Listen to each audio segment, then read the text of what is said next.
announcement at the top, and then I look forward to taking your Wait a questions. second, it wasn't some kind of a hack. No, I wish there were a more interesting explanation for it, but the technology just decided to fail us.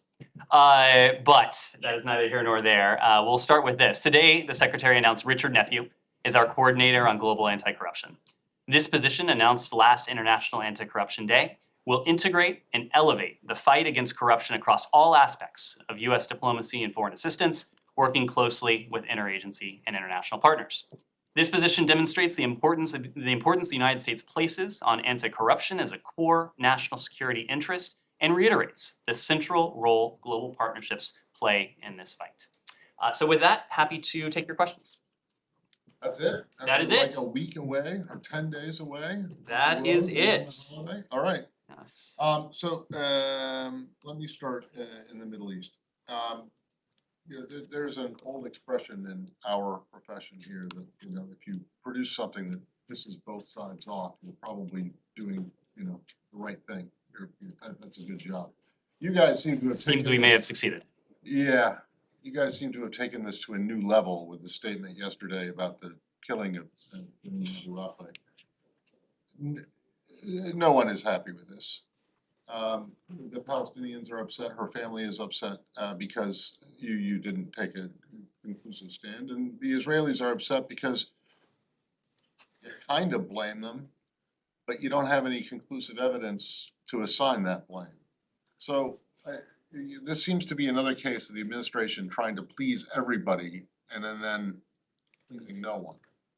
Can you explain what it is that makes you think that the preponderance of evidence that you've seen shows that that the shot that killed her was fired by an Israeli?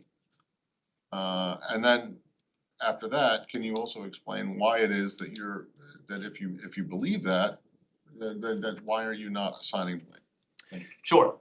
So first, Matt, to one of your points, our goal in this was not to please everyone. Our goal in this was not to please anyone. Our goal in this was to put forward what the U.S. Security Coordinator had found in his summary of the investigations to date. And just to take a step back, there were two elements in the statement that we put out yesterday. The first dealt with the forensic analysis of the bullet that killed Shireen Abu Akleh. And as you saw from the statement, the bullet was damaged to the extent that the independent third-party examiners weren't able to come to a conclusive judgment regarding the origin of the bullet. Now, the second element of that statement is broader. The second element of that statement deals with the summary of the investigations. That is to say, the summary of the Israeli, the IDF, and the Palestinian Authority, the PA, investigations that have been undertaken to date that the U.S. Security Coordinator put together in his role. The Security Coordinator, over the course of several weeks, had been granted access to both of those investigations. And in summarizing them, the Security Coordinator concluded that gunfire from an IDF position was likely responsible for the death of Shireen Abu Akleh. The Security Coordinator also found no reason to believe that it was an intentional killing, but rather the result of tragic circumstances during the course of an IDF-led raid in Jenin against factions of PIJ, Palestinian Islamic Jihad, on May 11th that had followed a series of attacks in recent weeks. So in terms of how the USSC, the U.S. Security Coordinator, came to that conclusion, as I said before, the Security Coordinator was granted access to the investigations of the two parties. The Security Coordinator also visited the site of Miss Abu Akleh's death in order to garner additional information. So putting all of these pieces together, it led to the determination that gunfire from an IDF position likely resulted in her death. It also, in the course of the investigation, given the totality of circumstances, given the totality of facts that became available and that were made available to the U.S. Security Coordinator and his team, they found no reason to believe that it was an intentional killing, but rather the result of tragic circumstances in the course of a raid. Okay, one, who was the independent third-party examiner of the bullet? These were members of the USSC team. Together, they have 42 years of combined forensic experience. As we said, the bullet was damaged to such an extent that it precluded a conclusive determination as to the type of gun from which the bullet was fired. But these are some of the most experienced ballistic experts in the business. Okay, but they're American officials. No, the USSC, it's a multinational organization. Okay, so can you be a little bit more specific? Well, I don't want to bring in specific countries, but the USSC, it's a multinational organization. It includes several of our close NATO allies. And so we brought in, as part of that team, 2 officials from that multinational team with extensive, as I said before, 42 years of combined forensic experience. Okay, and then how did they come to a determination that they could not conclude that there was intent or a lack of intent? And how did they come to a conclusion that it was, I mean, they basically didn't come to any conclusion. What they Right? did, And so can you explain how it is that you're able to say that there's no evidence of intent, no matter who did the shooting? right. Well, that's exactly what they found, or precisely what they didn't Isn't find. that finding, exactly, It- that's what- finding nothing. Well, they found no reason to believe this was intentional. But they again, didn't find but any again, reason they didn't find any reason that it wasn't intentional, again, right? the why do totality, you- the totality of the circumstances, based on the 2 investigations to which they were granted access, based on the site visit to the site of Ms. Abuakla's death, led them to the conclusion that this was the result of tragic circumstances during this IDF-led operation. So how does one determine intent? How do you determine what was intentional or not intentional in this case? Well- Did you talk to the person that fired the gun? I mean, you're saying likely from IDF sources. I This don't know this what is that it's means, important. It's but- important to note this is a Let me judgment. Finish my question, please. You know, when you say likely, I mean, it either happened or it did not happen. What is likely? I mean, it did not come from outer space. It Site- came from a particular direction. So I want you to respond to the question, how do you determine intent? Saeed, this was a judgment based upon all of the information to which the USSC was granted access. And we said before, the USSC over the course of several weeks was granted access to the IDF-led investigation, to the PA-led investigation. They visited the site as well. So I am not standing here, nor would the USSC be able to stand anywhere and to say conclusively with 100% certainty exactly what happened. But the conclusion that the USSC came to over the course of that several week summation of the various investigations and the site visit as well was that the bullet likely, as you said, emanated from an IDF position. Similarly, the USSC, based on those same inputs, found no reason to believe that this was intentional and concluded it was likely the result of the tragic circumstances surrounding a counterterrorism raid. Was there any conversation with the likely shooter? Was there any conversation with any group of soldiers? Because we know, Ned, I mean, we know how the Israelis operate. We know that they keep everything on record. They keep every fire that gets shot, it's recorded. Everything that is done by Israeli soldiers on a raid is completely recorded and completely, registered and so on. So why can't you talk to the Israelis in this case? There was extensive And talk extensive to the coordination group- and to the group consultation with soldiers our who were Israeli actually partners there. on this. You say likely, somebody was there, they know who exactly they are, so why can't they talk to this group of soldiers? Saeed, there was extensive consultation and dialogue with our Israeli partners, just as there was extensive consultation and dialogue with the PA as well. As I said before, the USSC was granted access to the IDF investigation, just as the team was granted access to the PA investigation. So this summary of the investigations that led to this analytic conclusion, not scientific, but analytic, led the USSC team to this finding that the bullet likely emanated from an IDF position, and that the tragic killing of Shireen Abu Akleh, was not in fact intentional. Are you still committed to holding Wait a second. whoever committed It was this not intentional accountable? now? Or you can't determine intent? What we said in the statement yesterday, the USSC found no reason to believe that this was intentional, but rather the result of tragic circumstances. So this ends right here? I mean, it's over? Well, Is you this you you heard investigation over? you heard from us similarly in the statement yesterday, that we will remain engaged with Israel and the PA on next steps and to urge accountability. We do want to see accountability. We would expect accountability in any case involving a wrongful death, and this clearly was the case of a wrongful death. Our goal, and what we believe is the collective goal of the parties, is to see to it that something akin to this, the killing of a journalist in a conflict zone, can't happen again.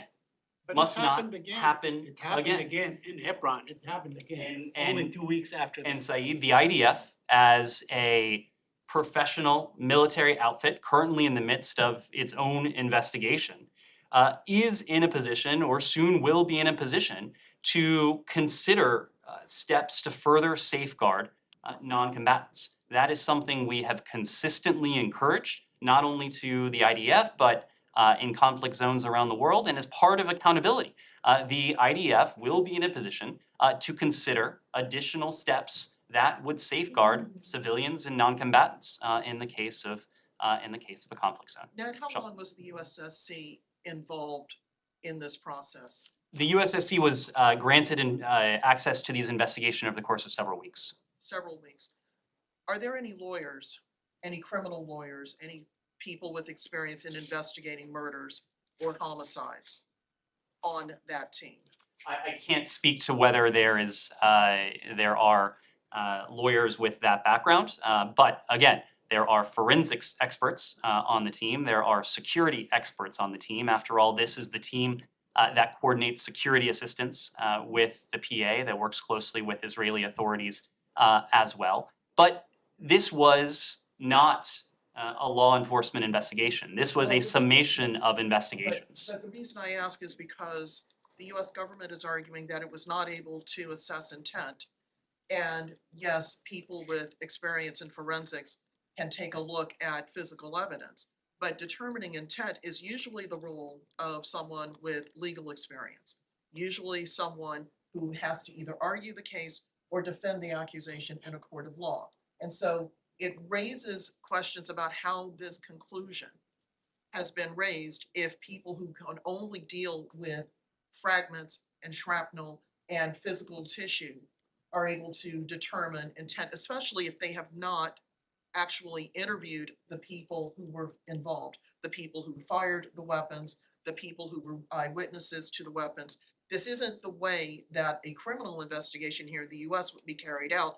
And so it's reasonable to ask, how can you come to that sort of conclusion? So- It seems as if it's a rush to judgment when actually we know that the FBI has not been involved in this. And then my follow-on question is, and it's really a sidebar question, is this the work of the USSC? Have they been involved in other investigations where the Palestinians and the Israelis have had massive disputes about what happened on the ground? So a couple points on this, Rosalind, to your questions. Number one, as I said before, I believe to Saeed, this was not a criminal investigation.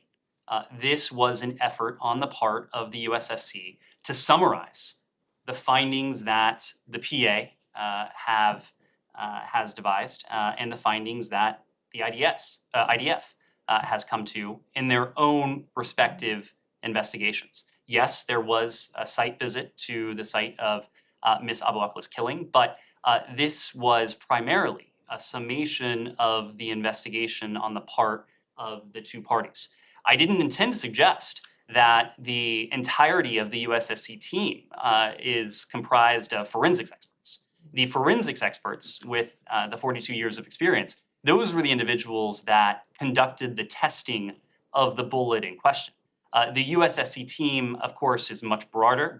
It has a much more expansive set of backgrounds and expertise. This is a team that is fully capable of working with both the PA and the IDF, as they routinely do in the course of their business, to take a look at their investigations, to take a very close and careful look with an exacting eye at the conclusions that both parties have arrived at to date, to supplement that with a visit to the site where Ms. Abu Akleh was so tragically killed, and then to form conclusions based on that. Now, these are analytic conclusions. Again, that is why we have caveats in there. Likely fired from an IDF position. No evidence to suggest this was intentional. So we need to be clear about what this was and what this wasn't. But the USSC is confident in its findings, and we have confidence in turn in the USSC. The family, though, is very displeased with what the State Department is saying about the killing of their loved one. How does this government respond to the family of a US citizen that they don't have all the answers, that they believe that there's much more to be known about how she was killed, and that they are asking for justice for her killing?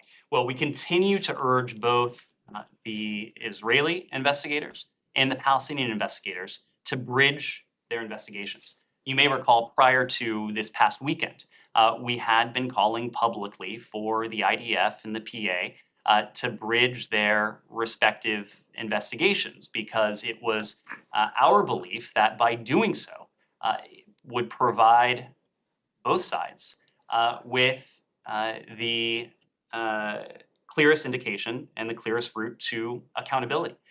We will continue to work both with Israeli investigators, with the PA as well, to continue to encourage them to bridge this investigation, because yes, as we said in our statement, we do want to see accountability. We would want to see accountability in any case of a wrongful death. That would especially, and is especially, the case in the wrongful death of an American citizen, as was Shireen Abu Akleh. So we will continue working with the two parties to see to it that they continue to the best of their willingness and ability to bridge their investigative efforts, and in the aftermath of that, to consider steps that would render a degree of accountability. And we believe it is in the interests of all of the parties, Israelis as well as Palestinians, to put in place steps that further safeguard civilian and non-combatant life. And one more from me. Have US officials in Israel been in touch with her family? It seems as if they were blindsided by this announcement yesterday. Senior American officials have been in close touch with the Abu Akleh family. Have they been in touch since the investigation, since these conclusions were reached? We have been in close touch, including in very recent days. Can I ask one more about the bullet? The Palestinians said that they handed it over to the US with the understanding it wouldn't be given to the Israelis. The IDF says that they actually did forensic research on the bullet, that it was in an Israeli laboratory. Do you think this is consistent? Does the United States believe that it's that the deal was true to its word in terms of the United States handling it and not the Israelis handling it? We believe both parties operated in good faith, and just to be clear about this, the examination was conducted by two members of the USSC. These were the two forensics experts with a combined 42 years of experience. Local experts, whether they were Israeli or Palestinian, did not conduct USSC's examination of the bullet. The USSC had full custody of the bullet from the moment it was provided by the PA to the USSC until the moment it was returned by the USSC to the PA. Okay, so the Israelis, when they're talking about doing research, that is simultaneous to what the USSC was doing. I couldn't speak to what they intended to say, but I can tell you that no other party had possession of this bullet during the examination. And it was returned to the PA. And it was returned to the PA. Can I have a couple more questions on the Palestinian issue? Very quickly, on the E1. I understand that the Israelis put it off till September. Have you pressured the Israelis to put off the expansion of the E1 settlement? We have consistently spoken to both sides to encourage them not to take steps that would exacerbate tensions, and that in the case of something like this would put a two-state solution further out of reach. That's been a consistent message since the start of this administration. Can I just- The last one, because I promised the family. 2 years ago, 22nd of June, a young cousin of mine was killed by the Israelis. They still hold his body. I don't want to go into who was at fault and so on and all these. Why in God's name will they continue to hold corpses and not allow for a decent burial? Do you believe that the Israelis ought to free those corpses and give them to the family? There are many of them, so they can have a decent burial. Saeed, it's very difficult for me, and I'm aware of this case. Ahmed Erica. I'm aware of the case. I know you've raised it before. It is difficult for me to speak to specific cases, but you have also heard from us, including in the context of Shireen Abu Akleh, that we believe that families of the deceased should be in a position to mourn in peace and in dignity, and to do so in a way that respects the tragic ordeal that they have endured. Can I just follow up on one, sorry, when you mentioned accountability, the statement that you had yesterday, there should be accountability.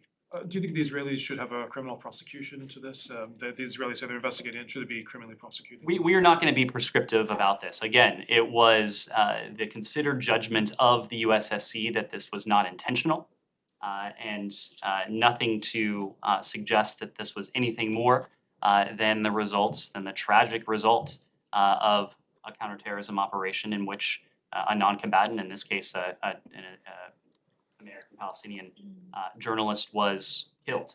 At the same time, we do want to see accountability.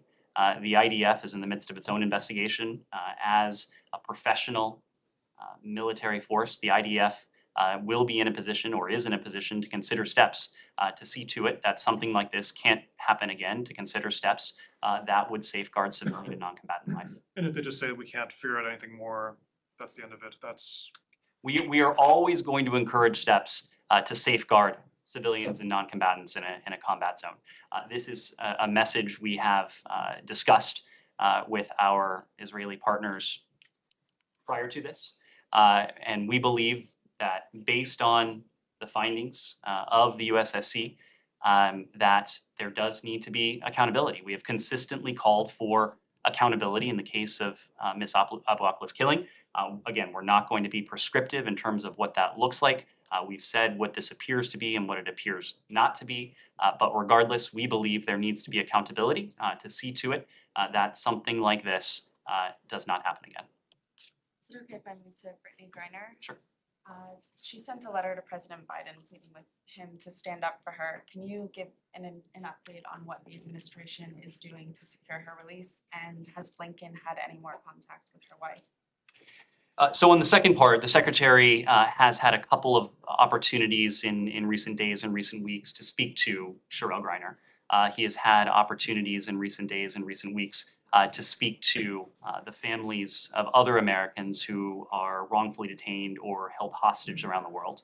I can tell you that he has no higher priority than seeing the release of these Americans who are either unjustly detained or Americans who are held hostage. This is something on which he is personally engaged on a daily basis, whether it is a discussion with the family, as he did the other week, a discussion with the families of Americans who are held hostage or wrongfully detained, or whether he is in close contact with our embassy in Moscow, for example, with our representatives around the world, as he has given his team a charge to do all that we can to see to it that these Americans are released as soon as possible. At the same time, we also are engaged in work with our allies and partners around the world to create and to reinforce a norm that would relegate this horrific practice to where it belongs, and that's of course the dustbin of history. We want to see Americans released. We want to see this practice banished, whether it is in the case of Russia or any other country that engages in the practice of wrongfully, unjustly detaining Americans or third country nationals for political benefit. Has Blinken spoken to Sherrell Griner since June 22nd? They spoke, they had an opportunity to speak last month, and we acknowledged that at the time. The secretary will remain in close contact, not only with Brittany Griner's family and loved ones, but also here at the State Department, we remain in close contact, I would say almost daily contact, with her broader network. That includes her legal representation, that includes others who are working diligently day and night to see her release. Same topic. Yes. We've yet to get a reaction to that letter that Brittany Griner sent from the administration. Can you offer just any reaction, any visceral sense that you got from reading the letter, reading any of the excerpts? And secondly, Brittany Griner's wife, she says she's no longer going to stay quiet. She said that silence is getting her nowhere. We do know that traditionally families of hostages have been advised, or the wrongfully detained have been advised to stay quiet to avoid compromising any negotiations. Is this still the advice that you're giving to Americans who are detained abroad and their families? So first, on the letter, on the case more broadly, as you know, our charge d'affaires had an opportunity to see Brittany Griner on the first day of her trial last week. She was able to speak to Brittany Griner. Brittany Griner asked her to convey the message that she is keeping the faith. And I think you see that to a remarkable degree in that remarkable handwritten letter that Brittany Griner sent to the administration.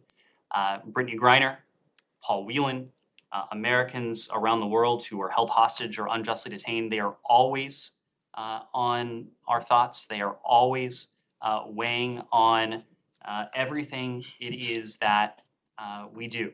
We regularly engage with families. We regularly engage with the representation of those who are wrongfully detained or held hostage. But I think all of you can understand at the same time that while we update families and certainly in broad strokes on our efforts, it's not something that we are in a position to speak to publicly in any detail. And I point to the case of Trevor Reed. I was often asked from this podium about updates for Trevor Reed's case, and I have said things very similar to what I just said about Brittany Griner and to Paul Whelan.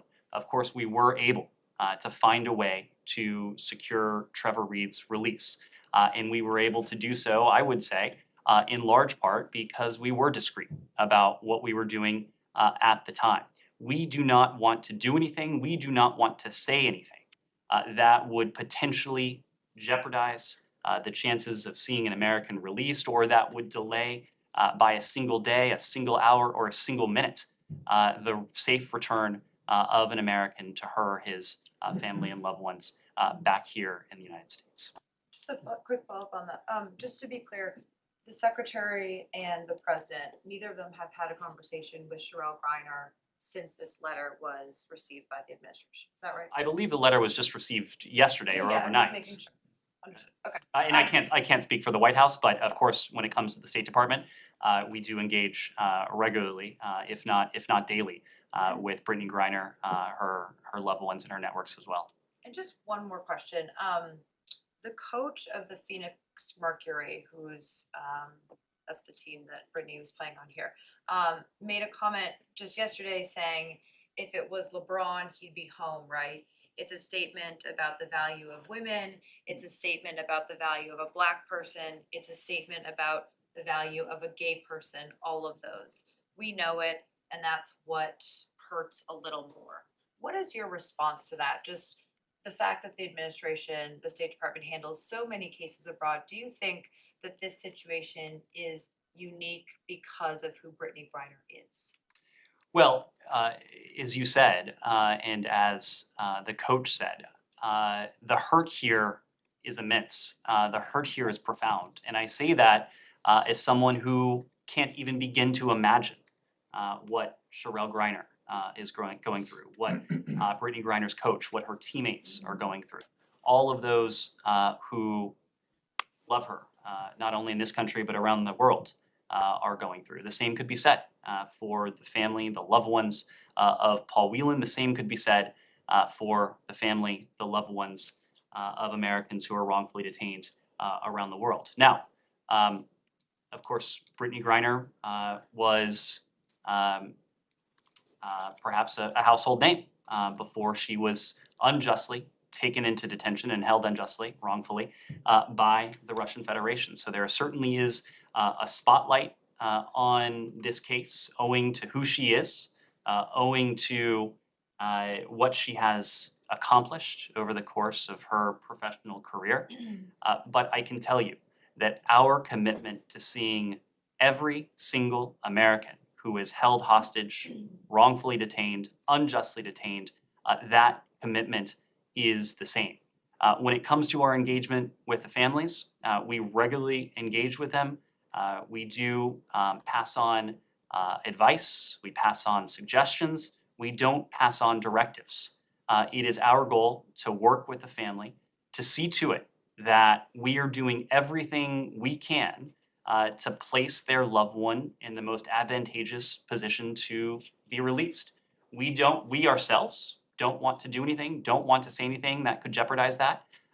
We have had conversations with families about how they too could avoid doing anything that would further complicate the release of their loved ones. Certainly understand the inclination on the part of families to bring as much publicity as they can to their cases. I think all of us, if we were in the position that Sherelle Griner is in, if we were in the position that the Whelans are in, if we were in a position that many other Americans who are held hostage or wrongfully detained, we would want to do the same thing. We have collaborative, good working relationships between our Special Presidential Envoy for Hostage Affairs, his office, and the families. And that contact is regular, that dialogue is iterative, and together we seek to pass on guidance, we seek to provide them with what they need to know and to provide them with suggestions on how to go about handling the publicity that they might receive. Ned, were you meaning to suggest a little while ago that that this letter was passed to the charge in the courtroom? No. And then sent back? No, that's not my understanding, and I can't speak to the modalities of transmission for any specific correspondence. How did it get- I mean, Well, what I can say is that, of course, we do have contact with Americans held in detention, be it pretrial detention or detention during their trial. We seek to ensure, to see to it, that contact is regular, is consistent, consistent with the Vienna understood. Convention. But I will also I'm not trying say, to make light of this, but I mean, it's like if you're in a Russian prison and you write a letter to the president and put it in the mail with a Lenin stamp on it or something like that, then address it to the White House, you know, it isn't gonna get there. Well- And if it does get there, it's certainly not gonna get to the president, right? so So it had to come, it had to. the State Department is not necessarily the only channel. And again, I'm not speaking to the modalities for any specific piece of correspondence, but many detainees, including those held in pretrial detention and detention during their trials, do have access to their legal teams as well. Yes. Thing on the hostage issue, Belgian Parliament is about to ratify a treaty of prisoner swap between with Iran.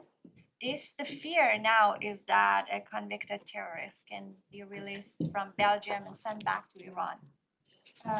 This can get broader, more European countries can join, and who knows what is gonna happen there. So my question is that how do you assess Europe's handling of the Islamic Republic of Iran's hostage policy?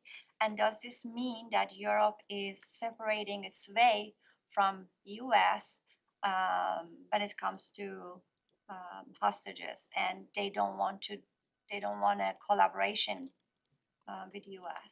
So this goes back to what I was saying before. We have a near-term goal when it comes to Americans who are held hostage or wrongfully detained around the world, and we also have a longer-term goal. Our near-term goal is to see to it that those who are at the present moment held unjustly, wrongfully, against their will or held hostage, to see to it that they're released. But we also have a longer-term goal, and that is something that Secretary Blinken has made a priority, working with a number of our partners around the world, including our Canadian allies, including many of our partners and allies in Europe as well. And that is to create and to reinforce a norm against this horrific practice, to see to it that the international community speaks with one voice and acts together to see to it that those countries are held accountable for what it is that they're doing. Now, the reason I say to create and to reinforce is because, of course, we want to see this norm strengthened. We want to see this norm put in practice by countries around the world. We want to see our Americans released. Countries around the world want to see their citizens who are held hostage or wrongfully detained released. And over the longer term, we want to see to it that countries feel a tremendous pressure not to engage in this sort of practice. We continue to monitor several egregious cases of European and dual citizens who are unjustly detained in Iran, including Swedish-Iranian doctor Ahmadreza Jajali. And we echo concerns from UN experts that the situation that this individual faces is truly horrific. And we join the Swedish government as one example in calling for his release. We know that when it comes to Iran, this is one of those countries that does have a long history of unjust imprisonment of foreign nationals, seeking to use them as political leverage.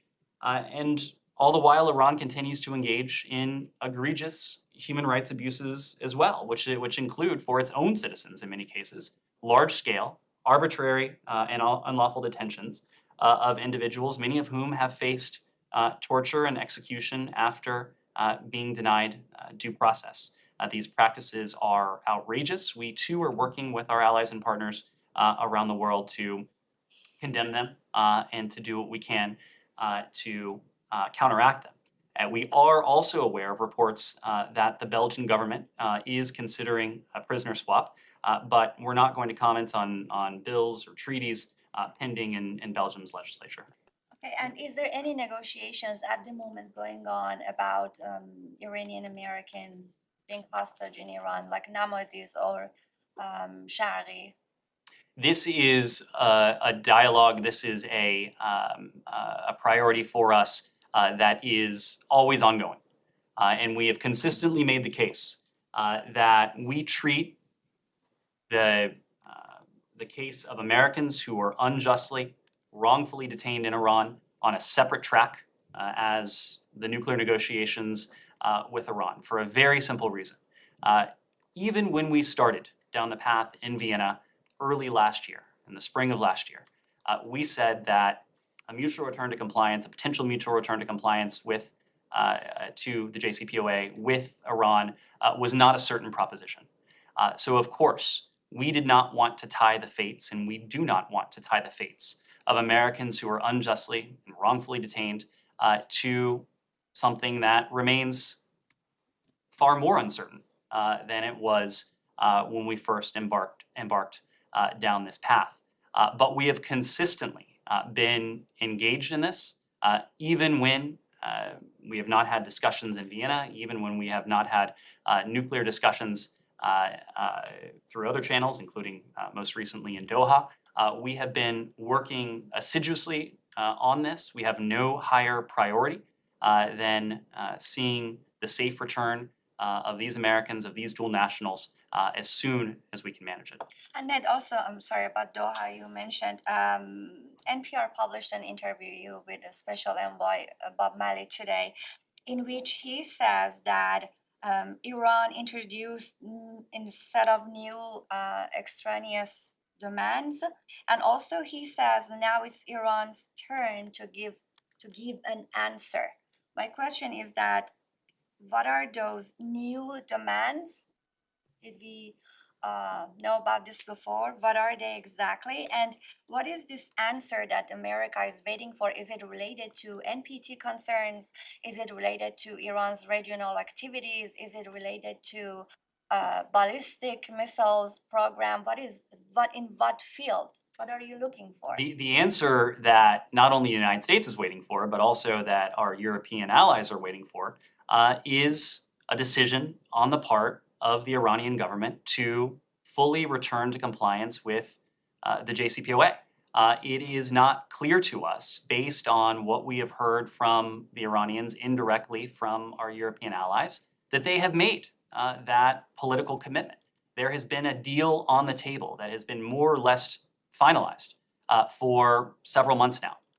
This is a deal that was worked out in large part due to the concerted efforts of our European allies who have played the role of middleman, first in Vienna, most recently in Doha.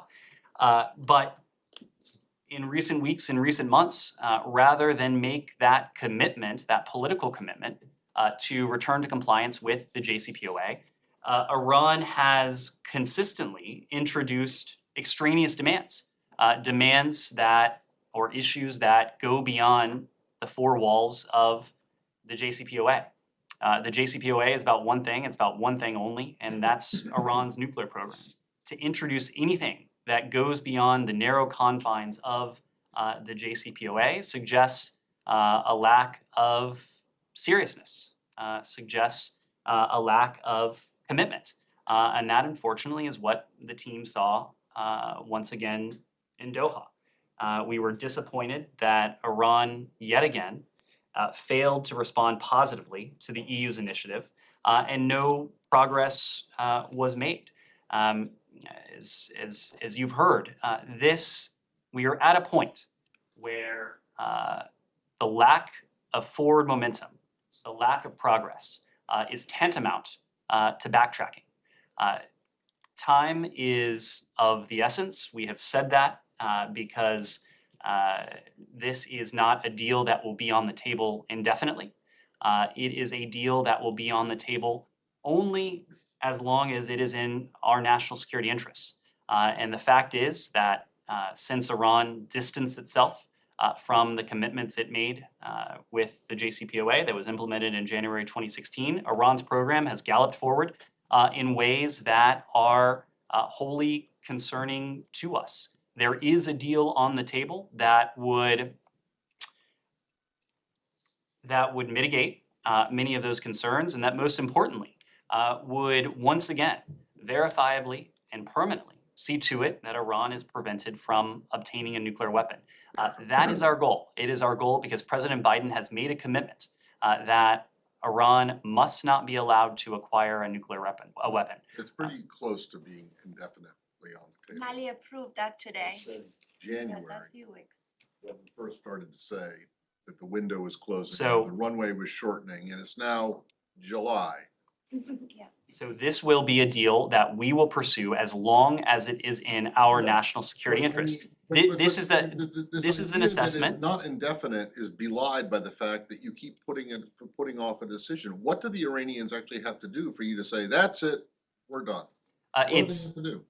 It's Matt, it is the fact is that if they continue down the path they are on, But they've been we continuing down this we path for will the last reach 7 months. we will reach a point where the non-proliferation benefits that the Well, I'm JCPOA not- affords are obviated by Okay. the I'm not advances that expecting Iran's you to nuclear say program has made. Exactly when that point is going to be, but can't you just look at this objectively, at least from the position of where we're sitting right here? You have been saying the same thing for the last 7 months, that the time is running out, this deal is not gonna be on the table indefinitely, and yet you keep stringing it out. And every single time you go back, like in Doha, it results in nothing, and you say you're disappointed, and you say the Iranians are raising, extraneous things. And they're moving the goalposts and you're not. Okay, well, there has to come a point, if you're gonna be taken seriously by them or anyone else, where you say enough is enough. So you realize that, right? Matt, what I can tell you is the reason it is difficult, the reason it is impossible, for us to put a time frame on it is because this is not based on a political decision. It is not based on a temporal decision. It is based on a technical assessment. A technical assessment of the state of Iran's nuclear program versus the non-proliferation benefits that the JCPOA, at least the deal that's been on the table for several months now, would convey to us, would convey to our allies and partners. This building, our intelligence community, the US government, international weapons inspectors continue to be of the assessment, right now have an assessment that the deal that is on the table is far preferable to where we are now. It just seems like we're getting to the point of the. Is there gonna be another round of talks in Doha? Because Bloomberg reported that EU is actually trying to do something after Biden's trip to the region. So probably we're gonna have another round of talks in Doha. Is that true? We are grateful for the EU for its efforts. There is not another round of talks currently on the books. We remain committed to exploring a mutual return to compliance with the JCPOA. We are committed to returning to compliance with the JCPOA if Iran makes that same commitment.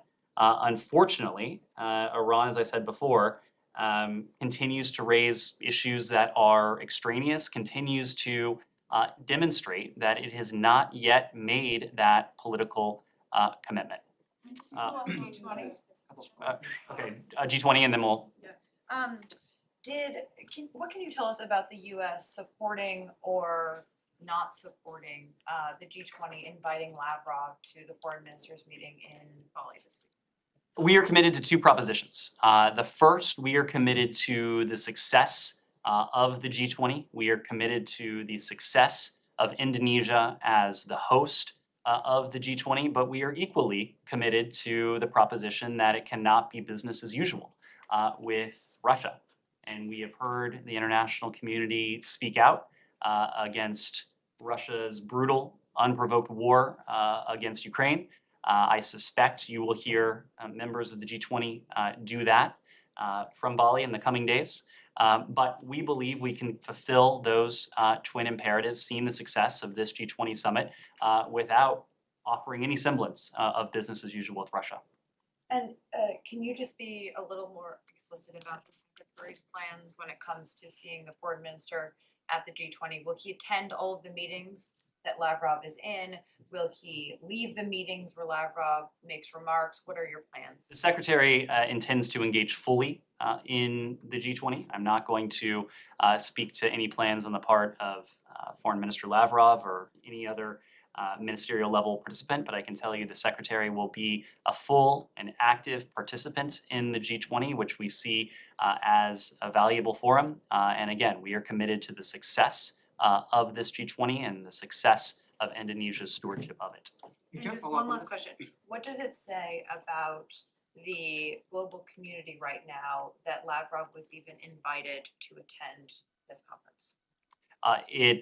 Look, I'm not going to speak to the decision-making process on the part of the G20 organizers, but Russia is, of course, a member of the G20. The upcoming G20 will be an opportunity for us, for the international community, to discuss what Russia and its invasion of Ukraine has wrought, what it has wrought in terms of rising energy and commodity prices, what it has wrought in terms of food insecurity as well. And I suspect, again, over the course of a couple days in Bali, that you will hear a number of the G20 members express no shortage of condemnation for the actions on the part of the Russian Federation. I suspect you will hear the United States speak clearly with our allies and partners against what Russia is doing in terms of its invasion of Ukraine and the disastrous implications it is having for countries around the world in terms of rising food, commodity prices, and other implications. Is there a formula to Let throw me Russia move around. I know we're Yeah. okay. Same topic. It's quite frankly, it's really hard to comprehend that the top diplomats of world leaders will allow themselves to be in the same room where, I'm not quote, but exactly you said, war criminal is gonna lecture them about what, like how to conduct war crimes and get away with it. Look, I think you will hear members of the G20 speak very clearly. Will speak out against what we have seen from Russia. At the same time, the G20 is an important forum to discuss many of the issues that are at the forefront today, many of the issues that are at the forefront precisely because of Russia's brutal war against Ukraine. We believe that we need to continue to engage our allies and partners. There's one indispensable ingredient when it comes to the show of unity that the international community has mustered against Russia, and that is our engagement with partners and allies. That is that very international, strong international consensus that has emerged to condemn the actions of the Russian Federation and to stand with our partner Ukraine. Could you assure us that there will be no handshake, follow-up, or any meeting? I'm not in a position to walk through the choreography, but I would certainly not expect any meeting between Secretary Blinken and Foreign Minister Lavrov. Choreography, that means, are you expecting kabuki theater? Nazira. So on Russia, just very quickly, did you guys make any comment on the recent Russian advances in the Donbass region? We've said consistently that this would How do be. you read it? We've said consistently that this would be a conflict that would not be linear in terms of how it would play out. Right now, you are seeing Ukrainian and Russian forces trade territory in the Donbass. We have seen Russia make some incremental advances, but they have done so at a heavy cost in terms of personnel, a heavy cost in terms of their supplies as well. But what we do know is that this has already been a strategic failure for Russia. When this started on February 24th, Vladimir Putin went into Ukraine, we think with every intention of being the de facto leader of Ukraine within a matter of days, if not a matter of hours. And you have seen those objectives thwarted. You have seen Ukrainians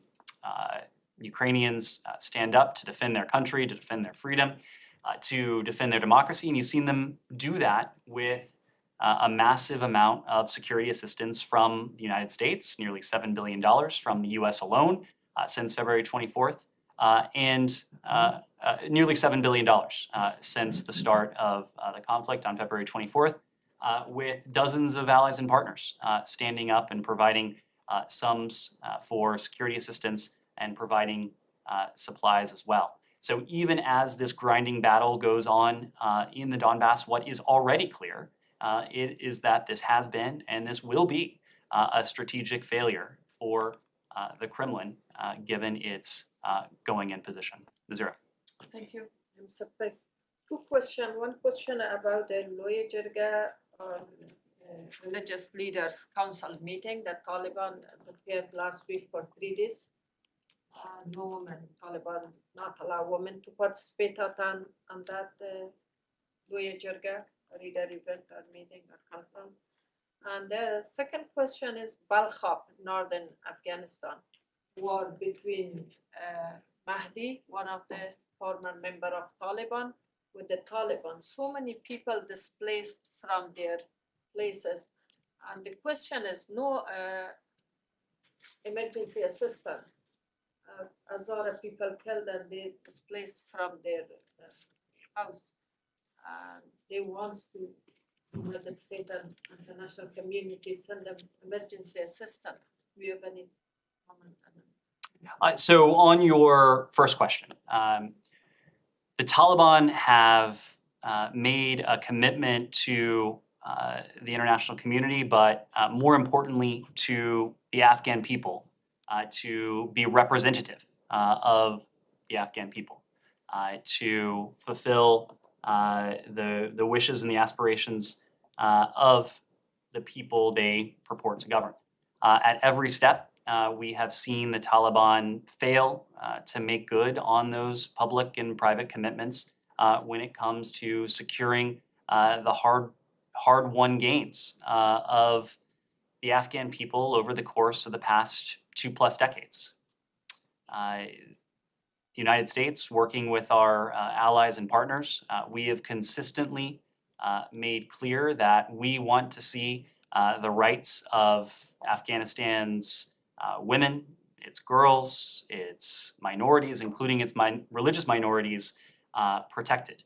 And of course, we have seen very little from the Taliban to indicate that they are prepared to make good to that public commitment, to make good to what they have conveyed in private as well. So all the while, we are going to continue to lead the world in providing humanitarian assistance for the people of Afghanistan, including for Afghanistan's minorities, including as we continue to place pressure on the Taliban, working with our allies and partners to do so.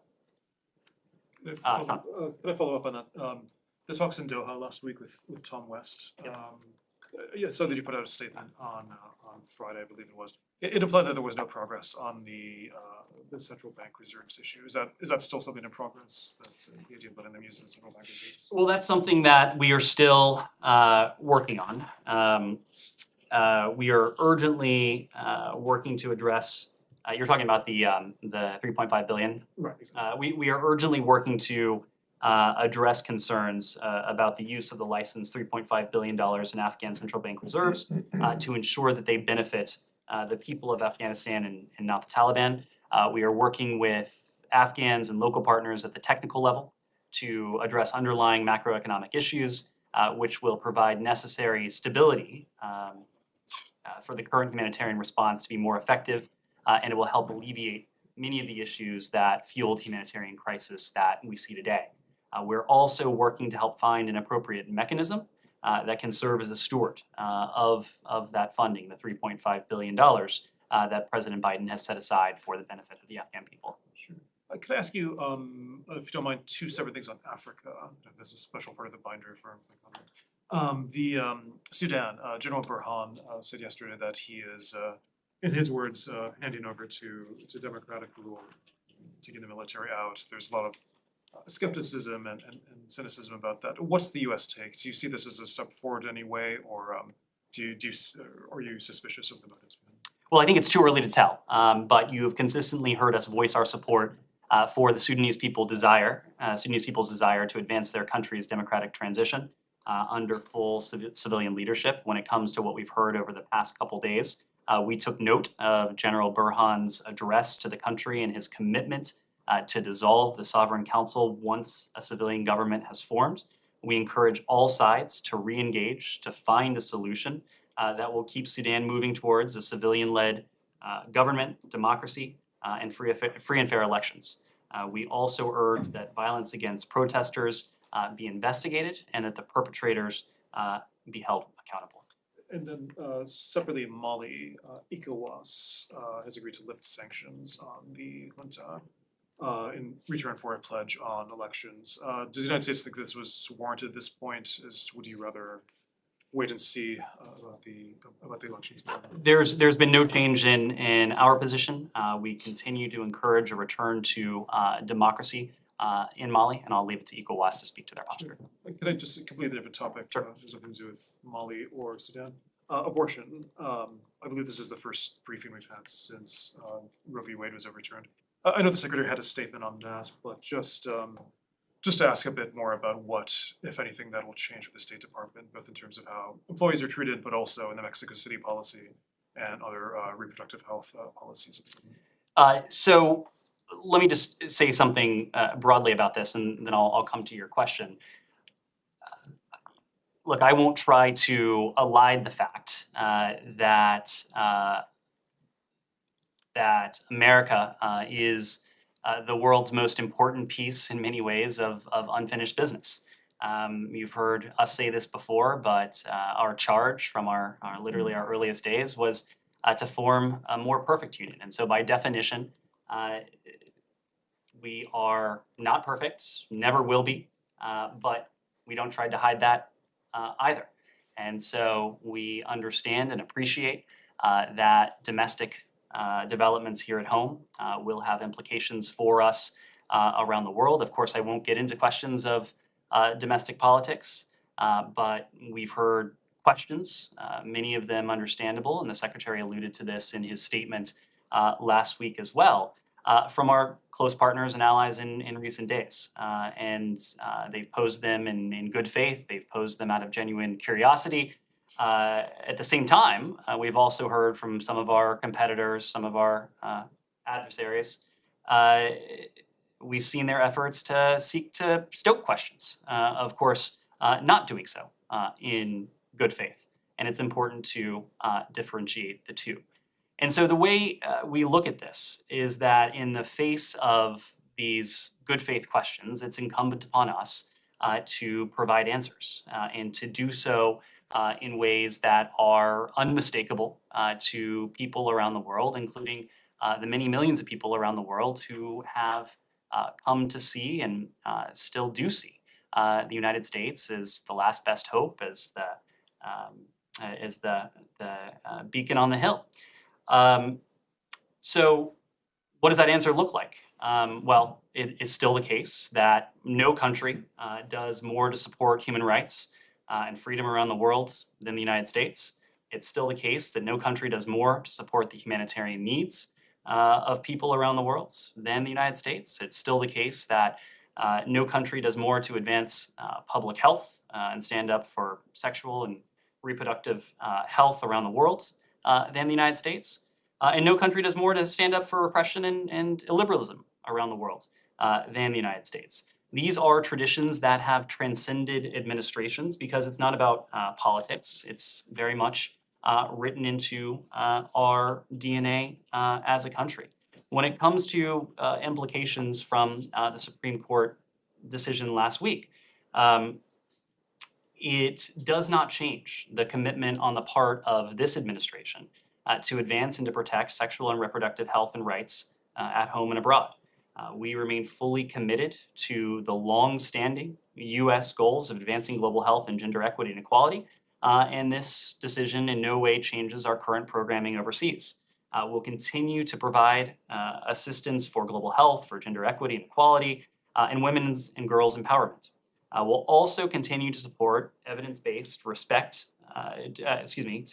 support evidence-based policies and programs that advance public health, respect and promote human rights, and put gender equity and equality at the forefront of our foreign policy and engagements. Now, of course, statutory restrictions related to abortion have been in place for many years on our foreign assistance around the world and our appropriated funds for the department and for USAID. We'll continue to comply with these restrictions, as you might expect, and as Secretary Blinken has said, this department will do everything possible to ensure that our employees have access to reproductive health services wherever it is they live.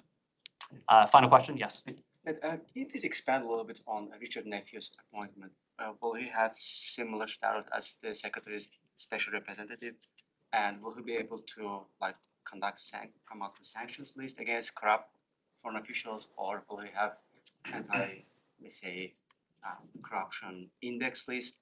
I think it's my way of asking, will he have enough tools in his toolkit to actually move the needle when it comes to global corruption issues? So Richard Nephew, as you know, was announced today as a coordinator on global anti-corruption. What that means is that he and his team will be charged with strengthening U.S. government alignment on our anti-corruption work and to work closely with international partners as well to advance our collective goals in the realm of anti-corruption.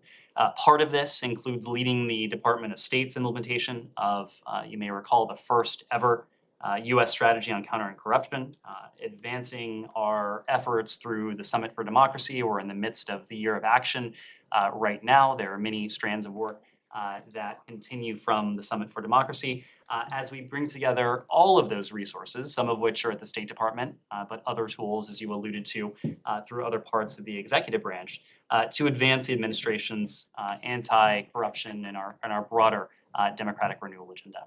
Thank you. And my last question, if you don't mind.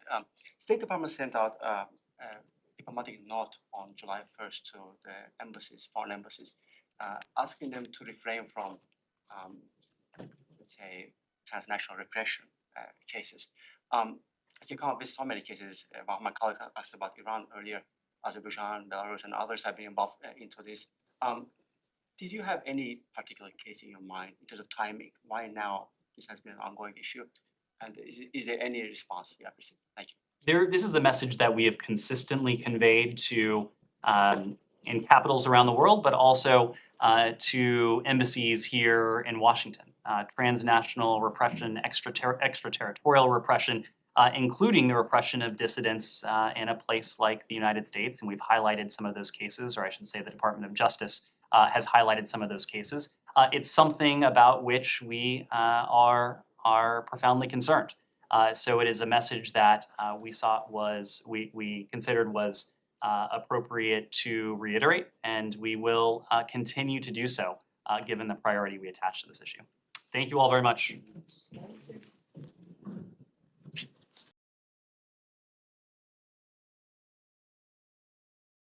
Thank you.